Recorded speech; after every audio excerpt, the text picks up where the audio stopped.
मन के हारे हार है, मन के जीते जीत। ये लाइन तो आपने कई बार सुनी होगी, लेकिन कौन कौन इस लाइन पर अमल करता है मुझे ज़रूर बताना। नमस्ते everyone, welcome to my new blog.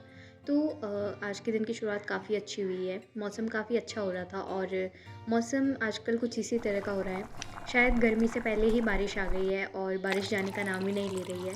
बहुत प्राउडली नहीं कहूँगी, बट दिन की शुरुआत हमेशा चाय से ही होती है। हालांकि मैं इससे पहले पानी वगैरह पी लेती हूँ और मैंने कई बार कोशिश की भी है कि मैं चाय एटलीस्ट सुबह सुबह खाली पेट ना पीऊँ, ब्रेकफास्ट के साथ में ले लूँ, बट फिर भी नहीं हो पाता है।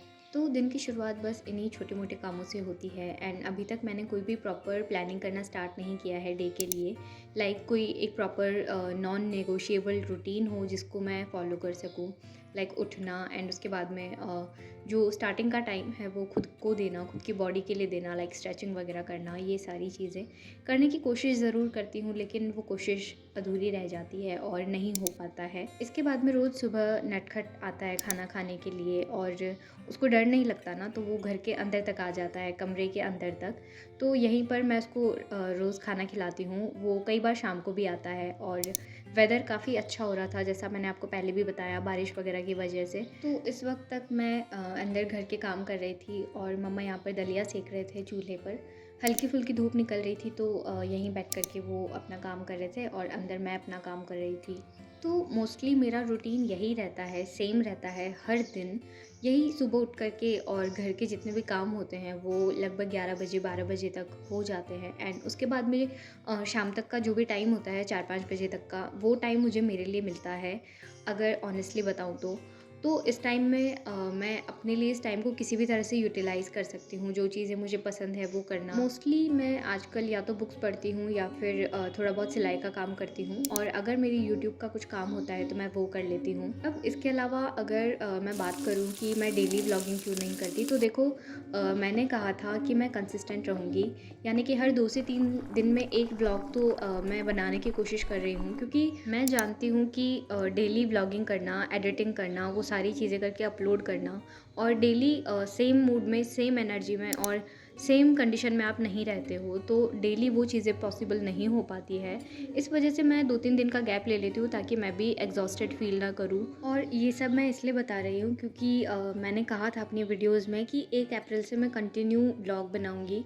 तो कंटिन्यू का मतलब किसी ने शायद डेली समझ लिया और मुझे काफ़ी सारे कमेंट भी आए इसके बारे में कि आपने कहा था 1 अप्रैल के बाद में आप डेली व्लॉग बनाओगे।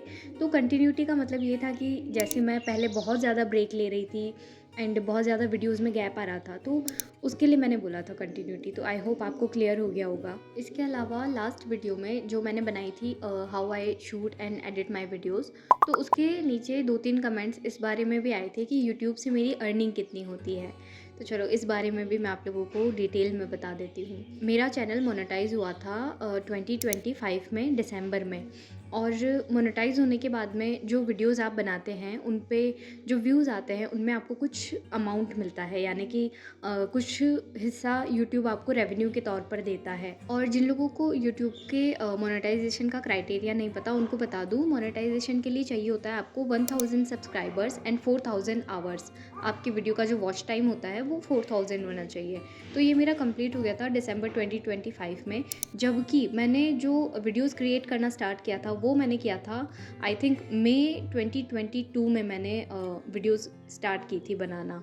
तो ज़रूरी नहीं है सबको इतना टाइम लगे, बट मुझे काफ़ी ज़्यादा टाइम लग गया था। एंड अब अगर रेवेन्यू बताऊँ मैं आप लोगों को, तो अगर आप लोगों को ये चीज़ पता है कि $1 में कितने इंडियन रुपीज़ होते हैं, तो आप लोग उस हिसाब से अंदाज़ा लगा लेना। मैं यहाँ पर रेवेन्यू का स्क्रीनशॉट लगा दूँगी और आप लोग को पता चल जाएगा कि एक वीडियो का कितना अमाउंट मिलता है। तो ऐसा नहीं है कि यूट्यूब से कोई बहुत ज़्यादा अर्निंग करती हूँ मैं। और अगर यूट्यूब से अर्निंग करनी ही है तो पार्टनरशिप में या फिर पेड प्रमोशन जो मिलता है उससे आप अर्निंग बहुत अच्छी खासी कर सकते हो। बाकी रेवेन्यू के ऊपर अगर डिपेंड रहो तो यूट्यूब को as a full time job तो नहीं कर सकते। ये मैं सिर्फ शौक के लिए करती हूँ फ़िलहाल। एंड अभी तक इससे ना कोई मैंने फ़र्स्ट पेमेंट रिसीव की है। और इससे पहले मैंने जब मैं स्टडी व्लॉग्स बनाया करती थी तब मैंने कुछ टाइम के लिए उत्कर्ष क्लासेस और आरबीटी पब्लिकेशन के साथ में पेड प्रमोशन का काम किया था। तो उससे मुझे डिपेंड करता था 500 टू 1K, या फिर सब्सक्राइबर्स पे इन पे डिपेंड करता है। उस टाइम मेरे 3K फॉलोवर्स थे, तो मुझे उस हिसाब से पेमेंट रिसीव होता था। तो उस टाइम मैंने थोड़ी बहुत अर्निंग की थी, बस वही चीज़ मैंने अर्न की थी। एंड उसके बाद से अभी तक मैंने यूट्यूब से कुछ भी अर्न नहीं किया है। और अगर टोटल अमाउंट की बात करूँ तो अभी मेरे पास में 25 समथिंग डॉलर कंप्लीट हुए हैं। और ये भी है कि यूट्यूब में जब तक आपके $100 कंप्लीट नहीं हो जाते तब तक आप उसको पेमेंट को निकलवा नहीं सकते, यानी कि वो रिसीव नहीं हो सकता। बहुत से लोगों को यूट्यूब के इस बारे में जानकारी रहती है, बहुत से को नहीं रहती है, तो जिनको नहीं पता होगा तो उनको अब पता चल गया होगा। और फिलहाल आप जो अभी वीडियो में देख रहे हैं वो मैंने मंडला आर्ट बनाया था। ये आर्ट मुझे बहुत ज़्यादा पसंद है और ये मैंने इविल आई का मंडला आर्ट बनाया था। और इविल आई भी मुझे काफ़ी ज़्यादा पसंद है, ये जो इमोजी है वो भी मुझे बहुत पसंद है। तो बस इसी तरह से आज का दिन ठीक ठाक गया, मतलब काफ़ी ज़्यादा प्रोडक्टिव तो नहीं गया बट फिर भी उतना बुरा नहीं था। तो आज के वीडियो में बस इतना ही। Thank you so much for watching. जल्दी मिलते हैं, फिर आइएगा।